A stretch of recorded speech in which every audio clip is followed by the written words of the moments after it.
你有没有想过，为什么很多事情不是败在没有开始，而是败在撑不下去？很多人做一件事，刚开始都很有力，谈感情的时候很热烈，创业的时候很激情，学习的时候很投入，减肥的时候很自律，修身养性的时候也常常在某一个瞬间立志，要把自己活成一个更稳定、更成熟、更可靠的人。可是时间一久，热情就散了，承诺就松了，原本说好的方向也开始偏了。于是我们会发现，人生里真正困难的从来不是一时的冲动，而是长久的维持。这也正是易经第32卦雷风恒最值得今天的人反复思考的地方。恒卦的卦名叫恒，恒不是僵硬不变，也不是死守不放，而是一种能够长久持续稳定运行，不轻易偏离根本原则的力量。这个字表面上看很简单，好像就是持久、长久、坚持，但易经谈的恒绝不是那种不管对错都硬撑到底的顽固，他谈的是在变化不断的世界里，一个人如何找到自己真正应该长久守住的东西，并且用合乎时势的方法把这种稳定活出来。恒卦的卦象是上震下巽，雷在上，风在下，风在下而动，雷在上而发，风雷相与，形成一种持续运行的现象。风不是一瞬间的爆发，它是渗透的，是慢慢进入的。雷也不是永远不动的，它一发动就带有震动万物的力量。这两个卦合起来，就不是那种表面静止的安稳，而是一种在动中维持秩序，在变中保持方向的稳定。真正的恒不是完全不动，而是每次动都没有离开根本，每次变都没有失去核心。卦辞说恒亨无咎，利贞，利有攸往。这几句话其实已经把恒卦的精神讲得非常完整了。所谓亨是说这条路走得通，无咎是说只要走得对就不会出大错，利贞是说持久的前提不是硬撑，而是守正，方向正，立场正，原则正，这个恒才有价值。利有攸往是说真正的恒不会让人停滞，反而让人有地方可以去，有路可以前进。这句话对今天的人特别重要，因为我们很容易把恒误解成忍耐，把长久误解成勉强，把稳定误解成压抑。很多婚姻撑着不离婚，不代表那就是恒；很多工作做了10年，不代表那就是恒；很多人嘴巴上说自己很专一，很有责任感，但其实只是害怕改变，害怕失败，害怕面对新的局面。恒卦提醒我们，真正的长久一定是建立在真的基础上，也就是说，你坚持的东西本身必须是正的，否则那不叫恒，那叫耗损。大象传说雷风恒，君子以利不义方，这句话非常有力量。雷锋交作，所以叫恒。君子看到这个卦象，就知道做人做事要利不义方。这里最关键的不是不义，而是方。方就是方向、方法、原则、位置。君子不是什么都不变，而是不轻易改变自己最根本的方向。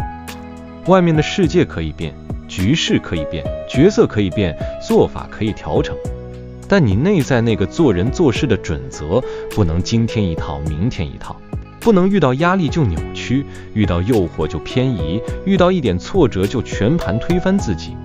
这对现代人来说几乎是一种稀缺能力，因为我们活在一个节奏极快、资讯极多、刺激极强的时代，每个人都很容易被新鲜感带走。今天觉得这个目标很重要，明天又被另一种生活方式吸引。今天想修感情，明天觉得不如算了。今天想长期经营一项事业，明天看到别人赚快钱又开始动摇。很多人的问题不是不努力，而是努力没有定向；不是不认真，而是认真的不够持久。恒卦讲的正是这种人生根本病灶。如果要替恒卦找一个最核心、最能对应现代人生的主题，我认为就是2个字：长期。今天太多人只会处理短期情绪，却不会建立长期秩序，只会追逐短期结果，却不懂经营长期价值，只会在有感觉的时候投入，没有感觉的时候就退出。可是人生真正能拉开差距的，往往不是某一次爆发，而是你能不能把对的事持续做下去。你能不能在看不到结果的时候仍然不乱掉？你能不能在没有掌声的时候依然守住自己的节奏？横卦其实是在教人如何成为一个能活出长期力量的人。初六说，巽横真凶无忧虑，这一爻一开始就很值得警惕。巽有深挖、过度深入的意思，初六的位置在最下面，事情才刚开始，基础还不稳，却急着把横做得太深、太满、太重，这样反而凶。这就像很多人刚开始一段感情，就急着要求对方永远不变，急着确认彼此一辈子的承诺。刚开始工作，就逼自己一定要做到完美，一定要马上看见成果。刚开始修行、学习、健身、做自媒体，就希望自己从第一天起就进入一种非常高压、非常完整、非常长期的状态。结果往往不是走得更稳，而是很快耗尽。这也要告诉我们，横不是一开始就把自己逼到最深，而是让事情有节奏地长出来。你若想培养一个长期习惯，最怕的不是不够努力，而是用错力。刚开始太用力，后面就容易崩；刚开始要求太高，后面就容易放弃。所以遇到人生想要长期经营的事，最好的做法不是立刻用最极端的方式证明决心，而是先建立可持续的节奏。感情不要一开始就逼问永远，事业不要一开始就幻想巅峰，修身不要一开始就自我折磨。真正的长久，靠的不是暴冲，而是能走。9.2说，悔亡。这一爻很短，但很重要。到了2爻，位置得中，代表事情进入比较稳妥的状态。悔亡意思是原本可能会有后悔、有偏差、有犹疑，但因为居中守正，所以那些后悔慢慢消失了。这一爻说明一件事，长期的稳定很多时候不是靠外在条件完美，而是靠自己回到中道。人生里有很多局面不可能一开始就做得完美，你会选错，会说错，会看走眼，会走偏一点，这都很正常。真正重要的不是你从来不犯错，而是你有没有能力在偏掉之后回到中间。这对关系特别重要。很多伴侣的问题不是不能长久，而是每次有摩擦就一定要闹到极端。情绪一来，话就说绝；委屈一来，旧账全翻；怀疑一来，整段关系都被否定。9.2提醒我们，横不是没有波动，而是在波动中懂得回正。你若想要一段关系长久，就要学会不把每次不舒服都当成世界末日，而是去调整节奏，修正方法，回到彼此最初的根本。工作也一样，做事遇到卡关，不代表这条路不能走，很多时候只是你方法偏了，节奏乱了。只要回中，悔就可以亡。9.3说，不恒其德，或成之修，真令。这一爻开始变得严厉了。不恒其德，就是一个人的德行、原则、品格不稳定，今天这样，明天那样，遇到不同人就换一副样子，遇到利益就改口，遇到压力就变形。这样的人最后很容易承受羞辱。这个羞未必是别人公然羞辱你，也可能是你自己活到后来发现，最难堪的不是失败，而是你明明知道什么是对的，却一次次背离自己。今天很多人的痛苦，其实正来自这一爻，不是他不知道道理，而是他守不住。知道健康重要，却总是放纵；知道诚信重要，却为了眼前利益打折；知道这段关系需要好好经营，却总在情绪来时伤害对方；知道自己该往长期走，却总是被短期诱惑拖走。9.3告诉我们，一个人最危险的不是笨，不是慢，而是德不恒。只要你的价值观和行为习惯一直摇晃，外表再聪明，能力再强，最后都很难建立真正稳固的人生。所以这一爻给我们的建议很直接，与其追求表面的成功，不如先让自己的德行稳下来。你说话是否一致，做人是否有边界，承诺是否算数，面对利益时是否守得住底线，这些看起来不像能快速变现的东西，却恰恰是一个人能不能长久最根本的基础。没有德的恒，就只是表面的撑；有德的恒，才是真正越走越稳。94说，田亩勤。到了这里，画面突然很具体，去打猎，结果田里没有禽兽，空茫一场。这一爻在提醒什么？提醒人，光有持久开不够，方向也要对。你很努力，很勤奋，很持续，但如果你待的地方根本没有你要的东西，那你再横也没有用。这是现代人非常常见的困境。很多人不是不努力，而是把努力放在错的战场上；不是不坚持，而是坚持错了对象、错了方法、错了环境。有些人常年投入一份根本不适合自己的工作，只因为不想承认自己选错；有些人常年维系一段早已只剩消耗的关系，只因为觉得分开很可惜；有些人一直重复某种习惯，以为那叫自律，其实只是机械的活着。94最残酷也最清醒的地方在于，他告诉你，不是所有持续都会有收获。你必须问自己，我现在长期经营的到底是不是值得的东西？我天天耗在这里，是因为真的有价值，还是因为我不敢改变？所以这一爻给出的做法，不是叫你放弃恒，而是叫你重新校正目标。恒要配合正确的位置。真正成熟的人，不只是能撑，更懂得辨认哪里值得撑，哪里不值得。长期不是一种自我陶醉，而是一种有判断力的投入。65说，恒其德，真，妇人吉，夫子凶。这一爻最容易引起现代人误解，但它其实在谈角色与时位。妇人吉，夫子凶，并不是简单的说女人这样好，男人这样不好，而是说在某些位置上守成、顺守、持德是合适的，但在另外一些位置上，如果只是被动维持，不知变通，就反而不对。这一爻提醒我们，恒不能脱离角色责任来谈，不同的位置对长久的要求不同。如果你在一个本来就该稳定守成的位置，例如家庭中的某种支持角色，团队中的执行角色，那么持德守正当然有其价值。但如果你本来就身在一个需要决断、带领、开创、修正方向的位置，却只是消极的维持现状，不敢承担改变的责任，那就会出问题。这也是很多团队、很多家庭、很多关系的核心困境。大家都以为稳定最重要，却忘了有时候真正负责任的稳定，不是什么都不动，而是该调整时就调整，该说明时就说明，该承担时就承担。所以65教我们，恒不是一套固定答案，而是必须结合自己的位置来实践。你不能拿别人的方式来套自己，也不能用自己熟悉的安全感去逃避本该承担的责任。有的人以为自己很稳定，其实只是在拖延；有的人以为自己很顾全大局，其实只是不敢表态。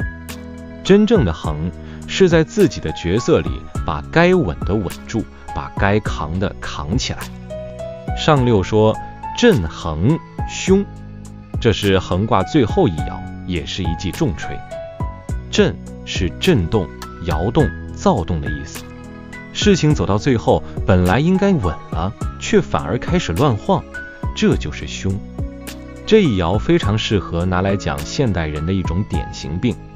平常做得好好的，到了快看到成果的时候，反而自己乱掉。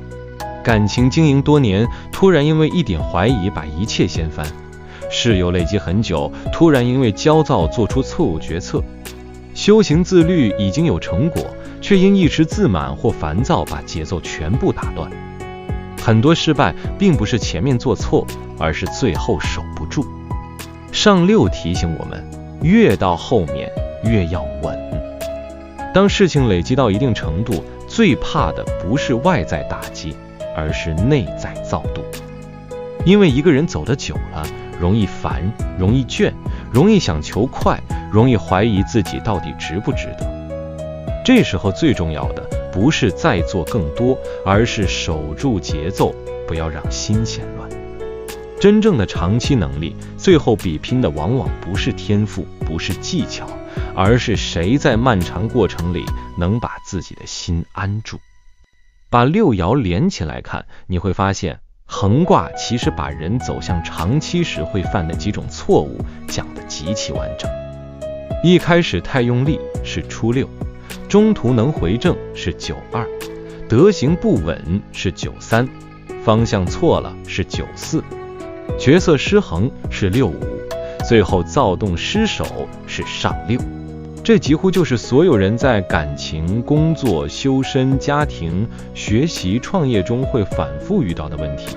而横卦给出的答案不是神秘的预言，而是一套非常务实的人生智慧。你想要长久，就要守正、守德、守位、守节奏，并且时时校正自己有没有偏离真正值得长期经营的方向。如果把横卦放到人生最常见的几个场景里来看，它的启发会更清楚。放在感情里，横不是热恋期的甜言蜜语，而是吵架之后还愿意回来修补，是日常里仍然尊重对方，是承诺不是靠情绪，而是靠日复一日的行动。真正能走长久的感情，不一定最戏剧化，却一定最有秩序。放在工作里，横不是加班到燃烧殆尽，而是知道自己要成为什么样的人，并且愿意常年累积能力，不因短期挫败或短期利益而乱了路线。放在修身里，横不是3天热度的励志，而是你愿不愿意把一些看似平凡但真正重要的事一直做下去。